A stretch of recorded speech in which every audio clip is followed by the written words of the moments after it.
The outside groups, we only had about a week between the announcement by the Attorney General that he would not defend it and the judge's deadline, so there wasn't much time to scramble.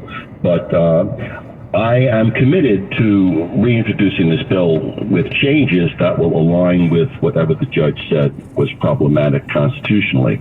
I cannot believe that you can pass a law that makes it illegal to walk up and stand behind a police officer, 1 or 2 feet behind an officer, when the officer is engaged in a potentially violent encounter with somebody else. That makes no sense to me. I think a reasonable balance can be struck between First Amendment rights to film the encounter by other people and the right to protect officers from the danger that results from being distracted by having somebody they don't know suddenly standing right next to them in an encounter. Wouldn't that also be considered interfering with an officer while they're trying to, isn't there a law against that while they're on duty?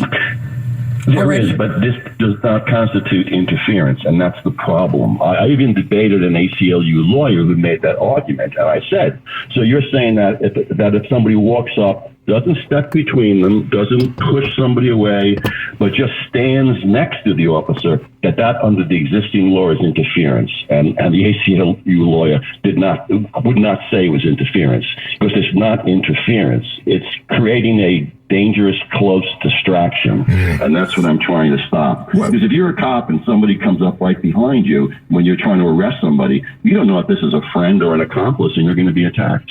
So what will you change in the new bill? And really, there's no realistic chance of this becoming law until next summer, right?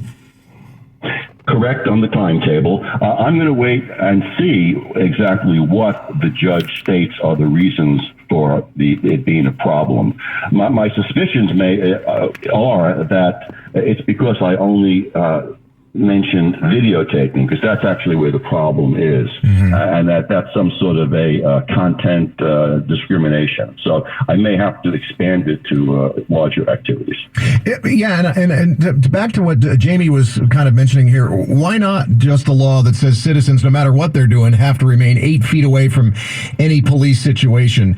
Did bringing in the videotape a part of all of this maybe make some people feel like the cops are trying to hide something and you're trying to help the cops hide something?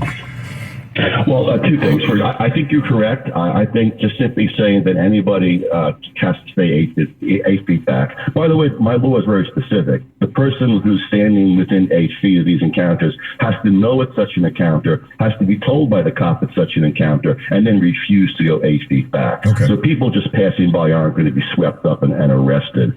But the argument that this is hiding the police activity, to me, was always absurd.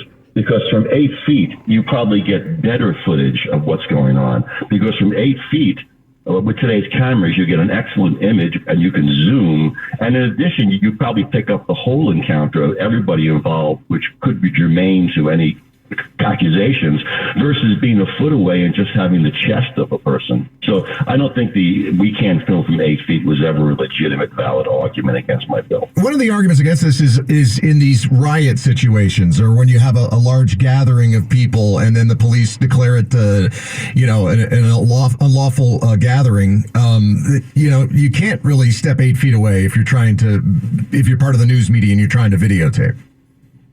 Well, it may very well be necessary to create an exception if the police allow news media to be in areas which have been declared a riot and nobody can be at. But in terms of the rioters are already breaking the law by being there, whether it's 8 feet, 10 feet, or 20 feet. So that wouldn't be an issue. I'm not sure if reporters are legally allowed to remain in an area that's been declared an unlawful assembly in a riot, but that would be certainly something an exception I could write into the bill if that is the case.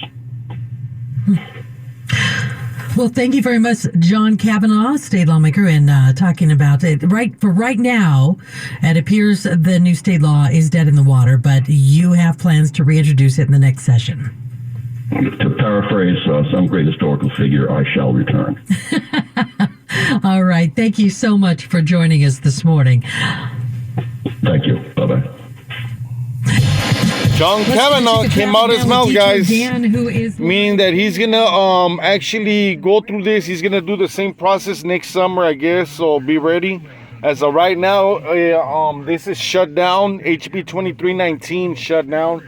I'm actually at work right now, guys. You guys have a good morning, blessed day. Love you guys. Bye bye.